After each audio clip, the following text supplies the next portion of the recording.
Sang Wahyu Pamungkas. Lukas 9 ayat 28 sampai 36. Siapakah Yesus, laki-laki bersandal dari Nazaret itu? Halayak ramai atau orang banyak memberikan jawaban yang beragam. Ada yang mengatakan bahwa Yesus adalah Yohanes Pembaptis. Ada yang bilang bahwa Yesus adalah Elia. Ada juga yang berpandangan bahwa Yesus adalah salah seorang nabi dari zaman dahulu yang telah bangkit. Lukas 9 ayat 19. Lantas, siapakah dia menurut murid-muridnya? Tampil mewakili kawan-kawannya, Petrus menyatakan bahwa Yesus adalah Mesias dari Allah.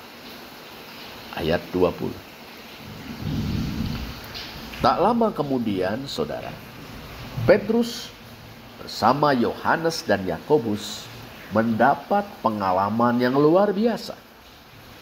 Awalnya, mereka diajak Yesus naik ke atas gunung untuk berdoa. Di gunung itu, mereka pertama menyaksikan rupa wajah Yesus berubah dan pakaiannya menjadi putih-putih berkilau-kilauan.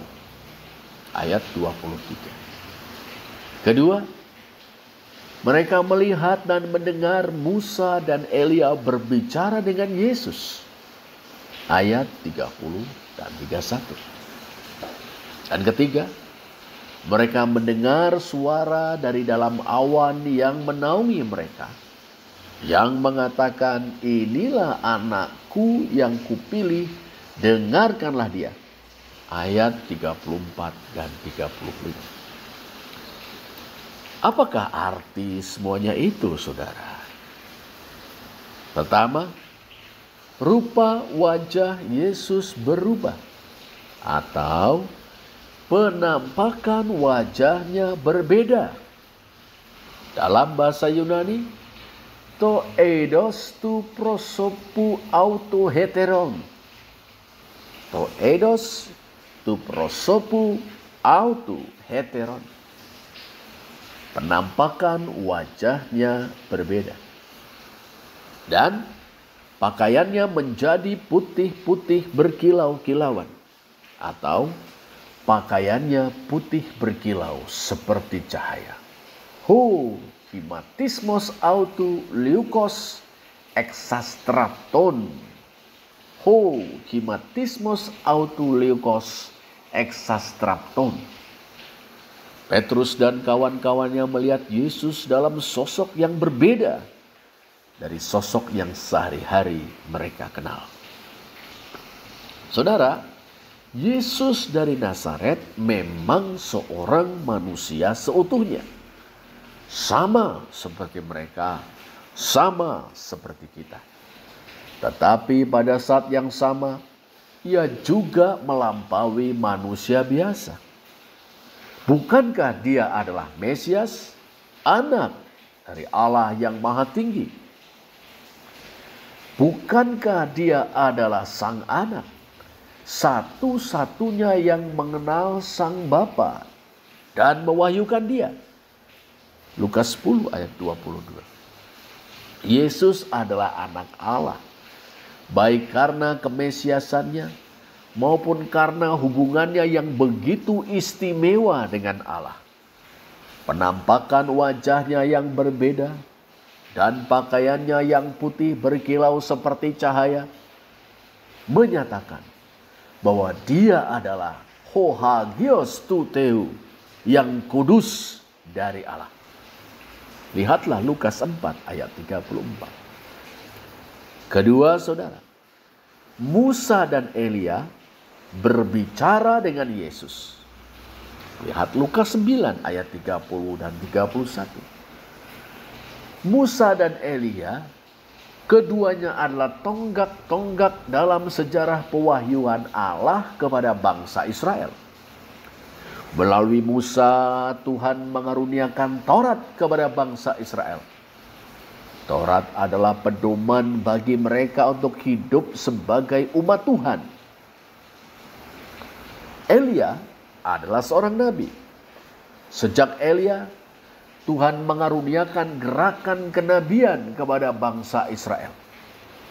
Melalui gerakan kenabian, Tuhan memperingatkan umatnya agar mereka hidup sesuai dengan Tauratnya.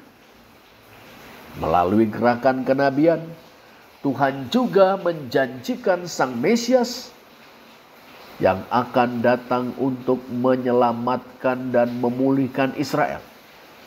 Jadi, Musa dan Elia masing-masing adalah pembuka zaman pewahyuan.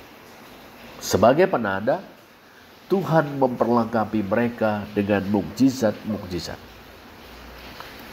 Sekarang saudara, di atas gunung itu, Musa dan Elia berbicara dengan Yesus.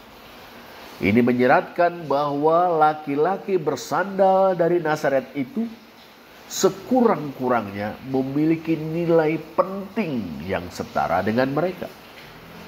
Tapi ternyata Yesus lebih dari itu. Sebab Musa dan Elia berbicara dengan Yesus tentang tujuan kepergiannya yang akan digenapinya di Yerusalem. Lukas 9 ayat 31. Dalam teks Yunani kita membaca ten exodon autou, hein emelen plerun en Yerusalem. Kita bisa menerjemahkannya keluarannya, ten exodon autou, yang akan digenapinya di Yerusalem, hein emelen plerun en Yerusalem. Saudara, kehadiran kata exodon atau exodus di sini sangat menarik dan penting. Kita jadi teringat peristiwa keluaran atau eksodus orang Israel dari tanah perbudakan di Mesir di bawah pimpinan Musa. Berkenaan dengan Yesus, keluaran atau eksodusnya akan digenapi di Yerusalem. Tak lain tak bukan itu merujuk pada sengsara dan kematian, kebangkitan dan kenaikannya ke surga. Bukankah beberapa saat sebelumnya, yakni sesudah Petrus menyatakan bahwa Yesus adalah Mesias dari Allah, laki-laki bersandal itu menandaskan bahwa ia harus menanggung banyak penderitaan dan ditolak oleh tua-tua, imam-imam kepala dan ahli-ahli Taurat, lalu dibunuh dan dibangkitkan pada hari ketiga. Kita lihat Lukas 9 ayat 22. Setelah turun dari gunung, Yesus menyatakan hal yang sama untuk kedua kalinya secara ringkas. Dengarlah dan camkanlah segala perkataanku ini. Anak manusia akan diserahkan ke dalam tangan manusia. Lukas 9 ayat 44. Mengarahkan langkah kakinya ke Yerusalem, Yesus mengatakan hal yang sama untuk ketiga kalinya. Kali ini lebih terperinci. Sekarang kita pergi ke Yerusalem, dan segala sesuatu yang ditulis oleh para nabi mengenai anak manusia akan digenapi. Sebab ia akan diserahkan kepada bangsa-bangsa yang tidak mengenal Allah, diolok-olokkan, dihina dan diludahi, dan mereka menyesah dan membunuh dia, dan pada hari ketiga ia akan bangkit. Lihatlah Lukas 18 ayat 31 sampai 33. Kelak saudara, setelah kebangkitannya, Yesus berkata kepada dua orang muridnya yang sedang menempuh perjalanan ke Emmaus, bukankah Mesias harus menderita semuanya itu untuk masuk ke dalam kemuliaannya? Lukas 24 ayat 26. Kemudian kepada ke-11 orang muridnya, ia menandaskan ada tertulis demikian, Mesias harus menderita dan bangkit dari antara orang mati pada hari yang ketiga. Dan lagi, Dalam namanya, berita tentang pertobatan dan pengampunan dosa harus disampaikan kepada segala bangsa, mulai dari Yerusalem. Lukas 24 ayat 46 dan 47. Demikianlah saudara, Musa dan Elia berkata-kata tentang Eksodos atau keluaran Yesus dari Nazaret.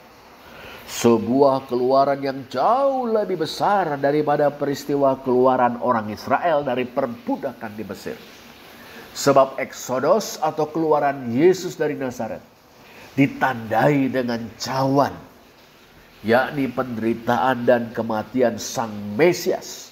Lukas 22 ayat 42. Cawan itu yang dikiaskan dalam perjamuan malam mendirikan perjanjian yang baru.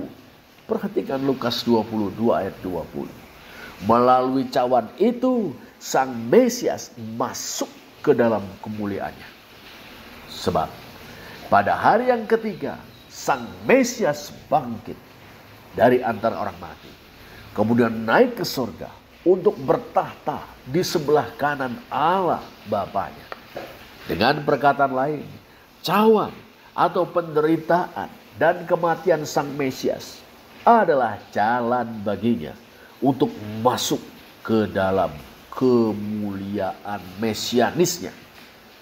Cekaos saudara, Eksodus atau keluaran Yesus dari Nazaret adalah penegakan perjanjian baru atau keselamatan dalam penderitaan dan kematiannya, sekaligus jalan Sang Mesias untuk masuk ke dalam kemuliaan, yakni kebangkitan dan kenaikannya ke surga. Yang ketiga saudara, suara yang berkata-kata tentang Yesus dari dalam awan yang menaungi Petrus, Yohanes dan Yakobus. Inilah anakku yang kupilih, dengarkanlah dia. Ayat 34 dan 35. Itulah suara Allah. Kita pun teringat peristiwa pembaptisan Yesus oleh Yohanes di Sungai Yordan. Ketika Yesus dibaptis dan sedang berdoa, terbukalah langit dan turunlah Roh Kudus dalam rupa burung merpati ke atasnya, dan terdengarlah suara dari langit, Engkaulah anakku yang kukasihi, kepadamulah aku berkenan. Lukas 3 ayat 21 dan 22. Kita tahu saudara, saat pembaptisan Yesus, Allah menobatkan laki-laki bersandal dari Nazaret itu sebagai Mesias, yaitu sebagai Raja. Disebutnya Yesus anakku. Saat pembaptisan Yesus, Allah juga menobatkan laki-laki bersandal dari Nazaret itu sebagai hamba Yahweh, hamba Tuhan. Dikatakannya, kepadamulah aku berkenan. Sekarang di atas gunung itu, Allah menyatakan kepada Petrus, Yohanes dan Yakobus bahwa Yesus adalah Mesias. Disebutnya anakku. Bahwa Yesus adalah hamba Tuhan, hamba Yahweh. Disebutnya yang kupilih. Lihat Yesaya 42 ayat 1b. Dan Yesus adalah nabi yang dijanjikannya melalui Musa. Dengarkanlah dia. Perhatikan Ulangan 18 ayat 18 dan 19. Jelas saudara, Yesus adalah Mesias, Raja Agung dari keluarga Daud yang diurapi Allah untuk memerintah Israel, bahkan atas seluruh bumi dan surga. Yesus adalah hamba Yahweh yang melalui penderitaan dan kematiannya akan menebus umat Tuhan, umat Allah, dan menegakkan perjanjian yang baru bagi mereka. Yesus adalah Nabi Agung atau juru bicara yang pesan pewartaannya harus disampaikan kepada segala bangsa. Lihat Lukas 24 ayat 47. Oh saudara, betapa agungnya Tuhan kita Yesus Kristus. Dialah yang kudus dari Allah. Dialah pengantara perjanjian yang baru. Dialah Sang Mesias. Dialah hamba Yahweh yang menderita. Dialah Sang Nabi Agung. Oh, dialah Sang Wahyu Pamungkas yang menggenapi seluruh rencana Allah, sekaligus mewahyukan jalan keselamatan bagi segala bangsa. Kita bersyukur saudara telah mengenal Dia, bahkan dipersatukan dengannya melalui iman oleh Roh Kudus. Keselamatan kita, pengenalan yang benar akan Allah dan rencananya, serta kabar baik keselamatan, semuanya ada pada Yesus Kristus dan kita nikmati di dalam Dia. Saudara, dalam Prapaskah yang pertama ini, biarlah Roh Kudus mencerahkan pikiran kita, sehingga kita boleh memandang keagungan Tuhan Yesus Kristus. Kiranya Roh Kudus menghangatkan hati kita dengan kekaguman akan keagungannya. Biarlah Roh Kudus meneguhkan iman, memantapkan pengharapan kita, dan mengobarkan cinta kita kepada Yesus Kristus Tuhan kita, Sang Wahyu Pamungkas. Terpujilah Allah. Amin.